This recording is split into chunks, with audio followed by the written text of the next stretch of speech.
Hey, this is Mark. It is July 27th, 9 a.m. Eastern Daylight Time. We're going to do a Q&A every morning. If you have any questions, I will be glad to answer them tomorrow. So if those of you watching today's video, put your questions underneath this video in the comment section. I'll be answering those tomorrow. So first one is from Brenda Jones, 4052. And this is in reference to how do I deal with always being blamed for everything? Okay, well, that's could be one of the most painful experiences in a neurodiverse marriage, being blamed over and over.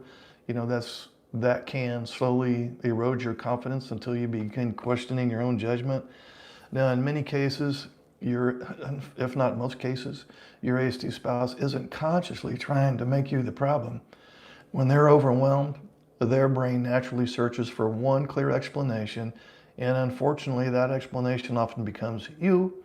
We're now referring to some mind blindness issues here. So the key is learning the difference between taking responsibility for your actions and accepting blame for everything that goes wrong. Now, those are completely different things.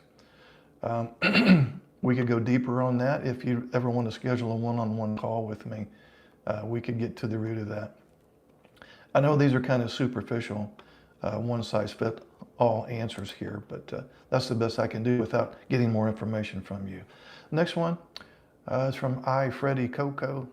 This is in reference to, he just wanted to state that he appreciates the channel. Okay, well, thank you.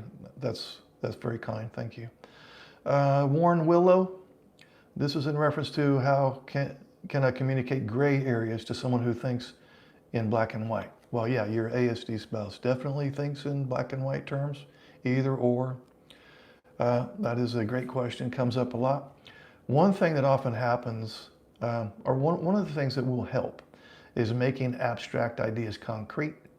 Okay, so instead of saying something like, well, I need you to be more emotionally supportive, instead describe one specific behavior you'd like to see, such as, when I tell you I'm overwhelmed, could you ask me one question before offering a solution? That might be a good script that you could use. You know, most autistic people process specific examples much more easily than broad emotional concepts. Gray areas become much easier to understand when they're translated into clear, observable behaviors. One of my favorite scripts for the NT wife to use is when she's talking to her husband, if I were to video record you, and then she fills in the blank with what she'd like to see, then that gives him a visual image or a little mini movie of what he's supposed to be doing, because he's a visual learner in a verbal world. Next, always looking up 737.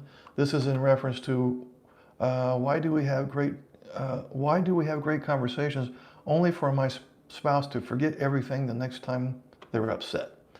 Okay, well, you just described something I hear all the time.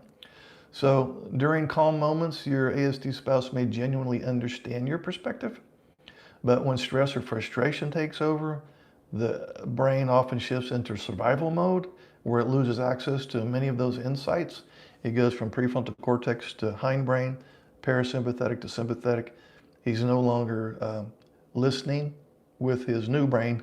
He's running or hiding or fighting based on the amygdala that has pumped out cortisol and adrenaline back there. So it's not necessarily that they forget the conversation. It can feel more like they temporarily can't retrieve it from their mental database. That's why it seems like every disagreement starts back at square one. Understanding that doesn't make it less frustrating, I know, but it does explain why this pattern repeats so often. And I will be making a video specifically on why emotional insight doesn't always transfer into future conflicts. The next one is from ATM Ferret.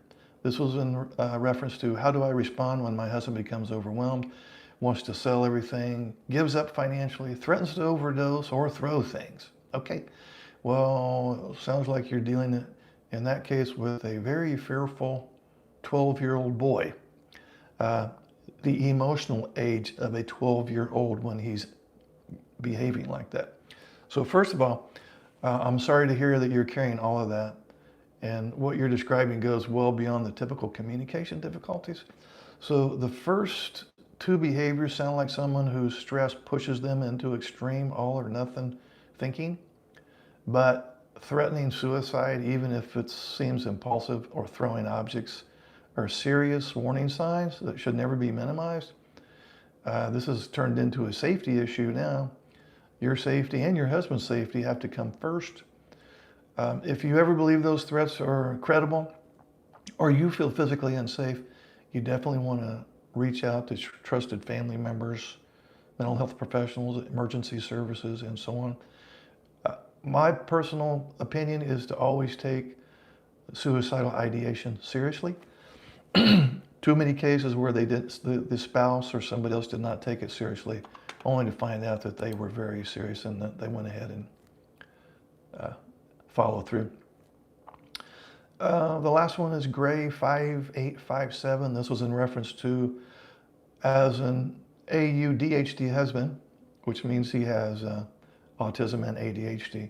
I get stuck on the exact meanings of words. How can I better understand different word choices? Okay. Well, thanks for sharing that perspective because it highlights something most autistic adults experience. Neurotypical communication depends heavily on context, emotion, tone, and shared experience, while most autistic adults naturally focus on the precise definition of the words themselves. So in other words, neurotypicals tend to pay attention to prosody, which is not only what words are said, but how the words are said. With ASD, they tend to pay attention to the words themselves, not so much the emotional meaning behind those. So one question that can help tremendously for you, Gray 5857, is to say, when you use that word, what did you mean by it in this situation? So you're asking, in this case, I guess it's your NT wife.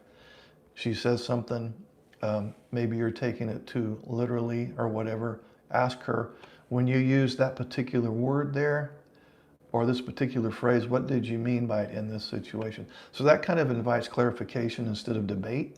So I think this misunderstanding is at the heart of countless relationship conflicts. So it's definitely worth exploring in a future video.